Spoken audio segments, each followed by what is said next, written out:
ने श्रीमद् रामचरितमानस जी में कथा की महिमा गायन करते हुए दोहा संख्या 31 में एक चौपाई उन्होंने प्रस्तुत किया। राम ही प्रिय पावनी तुलसी सी, राम ही प्रिय पावनी तुलसी सी, तुलसीदास हित ये हुलसी सी, तुलसीदास हित ये हुलसी सी। गोस्वामी श्री तुलसीदास जी ने अपने बारे में ये कहीं नहीं कहा कि मेरा जन्म किस जाति में, किस समाज में, किस गांव में, किस क्षेत्र में हुआ, इसका उन्होंने कोई स्पष्टीकरण नहीं किया, लेकिन उन्होंने अपनी माता का स्मरण जरूर किया।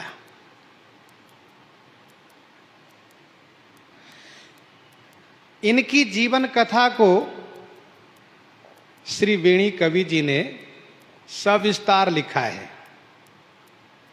और भी संत महात्माओं ने इनकी जीवन कथा को विस्तार से वर्णन किया है। और भक्तमाल के रचयिता श्री स्वामी नाभा गोस्वामी जी ने इनके बारे में स्पष्ट रूप में कहा, कलिकुटिल जीवन निस्तार हित वाल्मीकि तुलसी भयो, कलिकुटिल जीवन निस्तार हित वाल्मीकि तुलसी भयो, त्रेता काव्य निबंध करी शतकोटि रामायण, एक अक्षर उद्धरई ब्रह्म हत्यादि पारायण, अब भक्तन सुखदेन बहुरी लीला विस्तारी, रामचरण रसमत रहत अनिसि व्रतधारी, संसार अपार के पार को सुगम रूप नौकालयो, कलिकुटिल जीवन निस्तार हित वाल्मीकि तुलसी भयो। श्री नाभा गोस्वामी जी महाराज भक्तमाल जी के सुमेरु रूप में पूज्यपाद गोस्वामी तुलसीदास जी को ही रखा। उन्होंने जब भक्तमाल की रचना करी, भक्तों की गाथा गाई और भक्तों की गाथा गाने में उन्होंने भक्तों की कथा का माला बनाया। और माला की शोभा तब होती है जब माला के ऊपर एक सुमेरु हो। भाई बिना सुमेरु के माला की शोभा नहीं होती है। और माला जाप करने वाले सभी वैष्णव जन है, सबको मालूम है कि उस सुमेरु को उल्लंघन नहीं किया जाता। सुमेरु से फिर वापस आया जाता है। सुमेरु से वापस आइए, फिर घूम कर जाइए वहां, फिर वहां से घूम आइए। मतलब सुमेरु वो है जहां पर कि हम जाकर रुक जाते हैं और वहां से फिर वापस आते हैं। और वो सबसे विशेष होता है, बड़ा दाना होता है सुमेरु।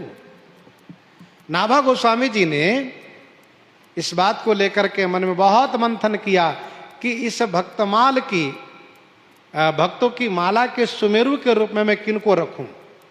बड़े बड़े आचार्य, बड़े बड़े महापुरुष, बड़े बड़े संत, बड़े बड़े भक्त, एक से एक महान भागवत। और एक बात ध्यान देने वाली बात यह भी है, एक बात ध्यान देने योग्य यह भी है कि श्री नाभा गोस्वामी जी भी ब्रह्मा जी के अवतार हैं और पूज्यपाद गोस्वामी तुलसीदास जी महाराज भी ब्रह्मा जी के अवतार माने जाते हैं। ब्रह्मा जी वाल्मीकि, वाल्मीकि तुलसी हुए, तो एक ही काल में दो रूप में है।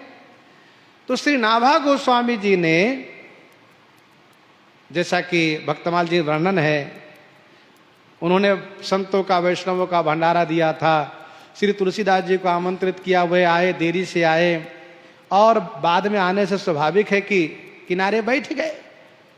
पहले जाए तो आगे बैठे, जब बाद में जाए तो पीछे बैठे। किनारे बैठ गए, किसी ने पत्तल दिया, रसोईया ने परोसते हुए वहां पर उनको पूरी सब्जी तो रखा, लेकिन जब खीर फेरते हुए आए तस्मै लेकर के, उन्होंने कहा तस्मै कहाँ रखे बताओ बाबा जी। तो उन्होंने एक संत की पन्ही को लेकर कहा इसमें रख दीजिए। अब रसोईया रसोई बनाने में वैसे दिमाग उनका गर्म रहता है, गर्म खीर फेर रहे हैं और गर्म हो गए हैं, वे बिल्कुल नाराज हो गए उन पर। और वहीं पर कहा सुनी शुरू कर दिए। लोगों ने समझाया, फिर नाभा गोस्वामी जी को पता चला, उन्होंने देखा और फिर भोजनोपरांत श्री गोस्वामी तुलसीदास जी को समूह में, संतों के समूह में सम्मान पूर्वक और ये घोषित किया कि मैंने जो माला बनाई है उस माला के सुमेरु श्री तुलसीदास जी है। कलि कुटिल जीवन निस्तार हित वाल्मीकि तुलसी भयो। बड़ा महत्वपूर्ण इस पंक्ति को उन्होंने लिखा, कलि कुटिल जीवन निस्तार हित। अच्छे जीव के निस्तार के लिए तो बहुत लोग प्रयास करते हैं, अच्छे के साथ बहुत लोग देते हैं, लेकिन बुरे लोगों को कल्याण करें, बुरे लोगों को साथ दे, ये एक बड़ी महिमा की बात होती है। कलि कुटिल जीव निस्तार है। कली में जो कुटिल हो, जो कुटिलता से भरे हुए हो, ऐसे जीव के निस्तार हित वाल्मीकि तुलसी भयो।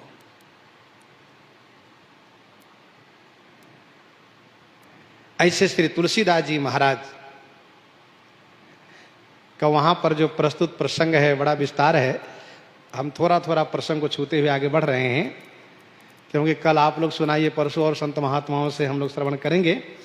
तो इनका जन्म 1554 से कालिंदी के तीर स्पष्ट दोहा है। श्रावण शुक्ला सप्तमी तुलसी धरे शरीर। 1554 संवत में श्रावण के महीने में शुक्ल पक्ष सप्तमी तिथि को गोस्वामी तुलसीदास जी ने शरीर धारण किया। श्री वाल्मीकि जी तुलसीदास जी के रूप में आए।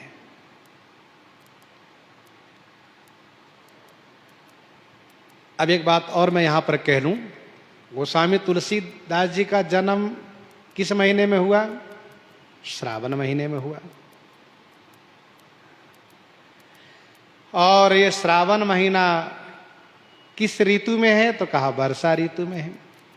गोस्वामी तुलसीदास जी का जन्म हुआ वर्षा ऋतु के श्रावण महीने में, शुक्ल पक्ष में, जो स्वच्छ पक्ष है, उज्जवल पक्ष है।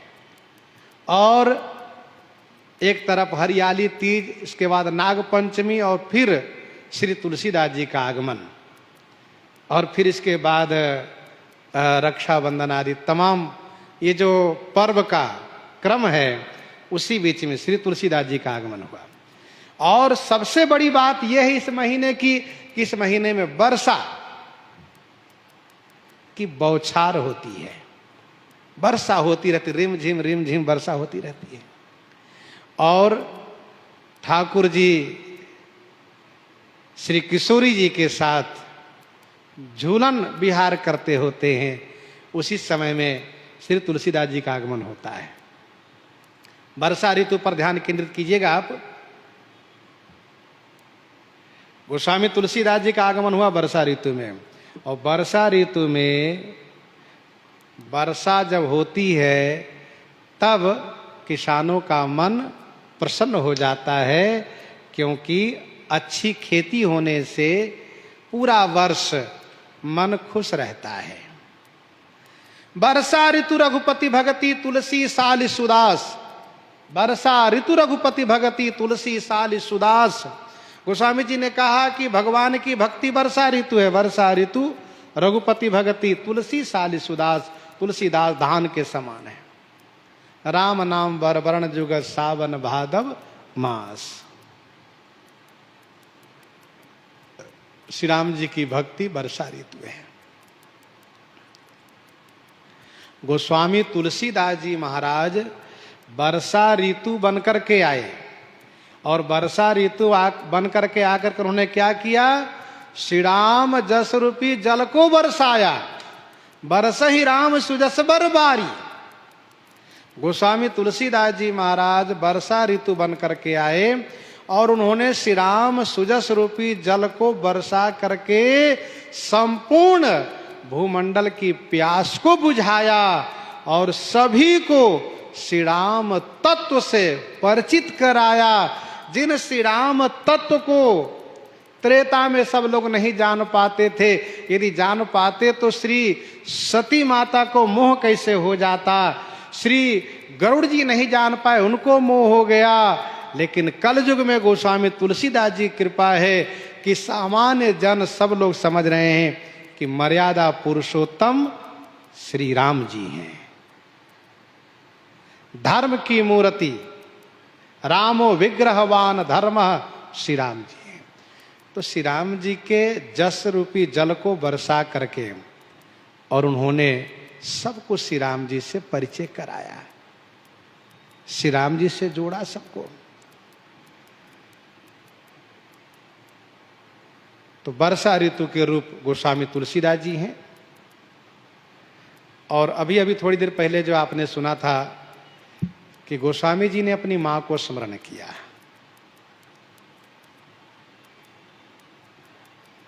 वैसे गोस्वामी तुलसीदास जी महाराज इतने बड़े महाकाव्य बनाने के बाद भी उन्होंने कहीं पर अपने बारे में जिक्र ज़्यादा नहीं किया। और यदि अपने बारे में जिक्र किया भी तो स्वामी श्री यमुनाचार्य जी के भावानुसार बिल्कुल नीचा अनुसंधान करते हुए तृणादपि सुनुश्चेना, और उससे भी पराकाष्ठा पर पहुंच गए। गोस्वामी जी ने कहा, जे जन्मे कलिकाल कराला कर्तव्य बायस बेस मराला चलत कुपंथ वेद मग छाड़े कपट कलेवर कलिमल भाड़े वंचक भगत कहाई राम के किंकर कंचन कोह काम के तिनमा प्रथम रेख जगमोरी धिंग धर्म ध्वज धंधक धोरी। जो अपने अवगुण सब कहूं, कभी उन्होंने ये नहीं कहा है कि मैं इतना बड़ा हूं, अपने आप नीचा अनुसंधान। और खड़ा शरणागति का एक अंग है ये कि अपने में नीचा अनुसंधान होना चाहिए, कार्पण्य। तो श्री तुलसीदास जी महाराज ने अपने मां को स्मरण किया। क्यों? इसके पीछे रहस्य यह है, गोस्वामी जी कहते हैं, तुलसीदास हित ही हुलसी से राम ही प्रिय पावनी तुलसी सी। श्री राम कथा श्री राम जी को कैसी प्रिय है? कहा तुलसी के समान। और यही श्री राम कथा मुझ तुलसीदास को हित करने में किस प्रकार से तत्पर हैं? कहा, ये हुलसी सी, माता हुलसी की भांति हृदय से मुझ तुलसीदास के हित करने में तत्पर हैं। तुलसीदास हित ये हुलसी सी। देखो, कुपुत्रो जायते क्वचिदपि कुमाता न भवति। बेटा भले कुपुत्रो कुबेटा हो जाए, लेकिन माता कभी कुमाता नहीं होती है। श्री तुलसीदास जी महाराज के पिताजी ने तो परित्याग कर दिया, आत्माराम जी ने परित्याग कर दिया। उन्होंने कहा कि ऐसे बेटे को लेकर मैं क्या करूंगा, स्पष्ट रूप से कहा। जिसने जन्म लेकर के अपने मां को मार डाला, जिन्होंने पोषण किया उस दासी को मार डाला, मैं ऐसे बेटे को मुख नहीं देखना चाहता हूं। उन्होंने परित्याग किया। लेकिन धन्य है हुलसी माता,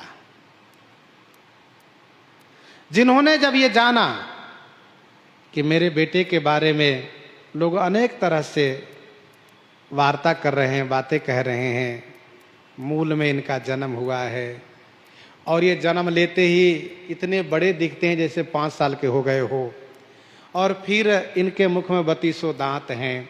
जन्म लेते इन्होंने रोया नहीं, राम बोला, तो मेरा बेटा राम बोला, अच्छी बात है, इतना सुंदर मेरा लाला है।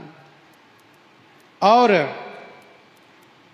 मेरे पति विद्वान हैं और ये गांव विद्वानों का गांव है, पंडितों का गांव है। तमाम प्रकार के तर्क वितर्क करके मेरे मरने के बाद मेरे बेटे को ये लोग फेंक देंगे, बहा देंगे। जब उनकी तबीयत खराब हुई तो उन्होंने चुनिया दासी से कहा कि देख सखी, ये मेरा प्राण है, तुम इसको लो। और इसकी सेवा के लिए उन्होंने अपने कान के, अपने नाक के, अपने सिर के, अपने गले के, अपने हाथ के, अपने पांव के, अपने कमर के सारे आभूषण उतार करके और सब भूषण, सभी आभूषणों को गठरी बना करके दिया।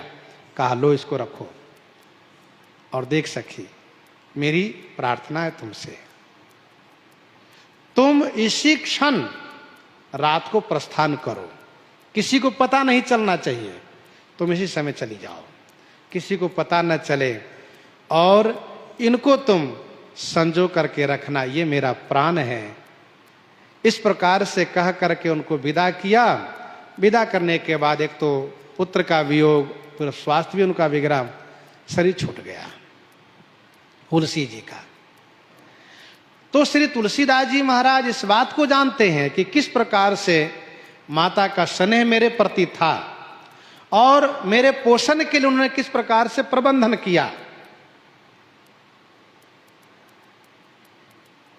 इसीलिए गोस्वामी जी ने कहा कि तुलसीदास हित हिये हुलसी से।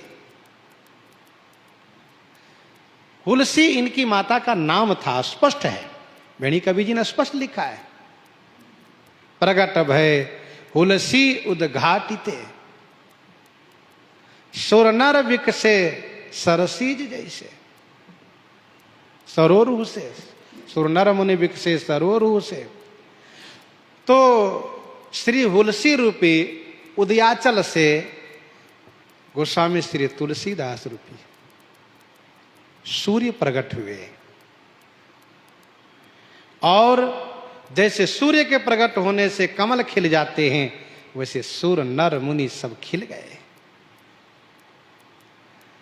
आगे की कथा में इनकी ये है कि चुनिया दासी 5 वर्ष तक पोषण की हैं, और फिर एक दिन वह सर्प काटने से स्वर्ग को पधार जाती हैं। फिर उनके ऊपर बड़ा संकट आता है। ऐसे संकट में भगवती श्री पार्वती जी स्वयं अपनी अहेतु की अनुकंपा से उनका पोषण करती हैं। लोगों ने छुप करके जानना चाहा कौन इनको खिलाता पिलाता है, जो इतना बढ़िया प्रसन्न ये बालक दिखता है। तो लोगों ने भगवती श्री पार्वती जी को पकड़ लिया। उन्होंने कुछ कहा तो नहीं, अंतर्ध्यान हो गए और भगवान शिव पर जाकर के नाराजगी प्रकट किया। और उन्होंने कहा कि देखिए स्वामी, बेटे जब छोटे हो तो माँ की जिम्मेदारी होती है, अब वो 5 साल का हो गया, बड़ा हो गया, वो आप संभालिए। भगवान शिव ने कहा मैं व्यवस्था करता हूँ। और भगवान शिव ने स्वामी श्री नारायणानंद जी महाराज से कहा, उनको भेजा है और उनके द्वारा उनका संस्कार करवाया, और फिर पोषण पालन करवाते हुए श्री राम कथा श्रवण कराया। भगवान शिव ने ही उनके द्वारा, स्वामी नारायणानंद जी के द्वारा। मैं पुर निज गुरु सन सुनी कथा ससु कर खेत। फिर वाराह क्षेत्र में रह करके फिर इसके बाद काशी जी में गए हैं। वहां पढ़ने के बाद फिर जन्मभूमि पर गए। जा रहे थे चित्रकूट गुरु जी के दर्शन हेतु, पता चला गुरु जी भी साकेत धाम को चले गए हैं। तो आप गांव में गए हैं, लोगों ने बड़ा आग्रह किया है, वही रहने लगे हैं। वहाँ रत्नावली जी के साथ विवाह भी हुआ है। फिर कुछ दिन के बाद, कुछ वर्षों के बाद उनके कड़े शब्दों से इनको संसार की नश्वरता का बोध हुआ है। वस्तुतः गोस्वामी तुलसीदास जी महाराज के वैराग्य को सुदृढ़ करने के लिए, जगाने के लिए ही रत्नावली जी का आगमन हुआ था, ऐसे संतों का विचार है, कहना है। मानो श्री तुलसीदास रूपी दिया जलने को तैयार था, रत्नावली जी ने जला दिया, और वे दीपक जल करके संसार के अंधकार को मिटाने में तत्पर हो गए। गोस्वामी जी महाराज ने फिर तीर्थाटन किया। तीर्थाटन के बाद चित्रकूट में निवास किया, और चित्रकूट में निवासोपरांत वहां पर एक बहुत सुंदर मधुर प्रसंग है, थोड़ा सा उसकी चर्चा हम लोग कर लेते हैं। जब चित्रकूट में निवास कर रहे थे तो अकबर का पुत्र जहांगीर ने रहीम को निकाल दिया तो वे चित्रकूट में आ गए और यहाँ पर कामदगिरी के पास रहने लगे। श्री तुलसीदास जी से इनकी बड़ी मित्रता हो गई। मित्रता होने का कारण ये बना कि मन मिले और इष्ट मिले, मिले भजन रस रीति। जब मन मिलता हो और इष्ट भी दोनों का एक हो, मन भी मिले, भजन भी मिले, इष्ट भी मिले, तो वहाँ स्वाभाविक प्रेम हो जाता है। मन मिले और इष्ट मिले, मिले भजन रस रीति। तुलसी वहाँ निशंक होए, हटिकरी कीजिए प्रीति। तो रहीम जी कभी इनके कुटिया में रह जाते, कभी ये उनके कुटिया में रह जाते हैं। आपस में बड़ा प्रेम, बहुत प्रेम था।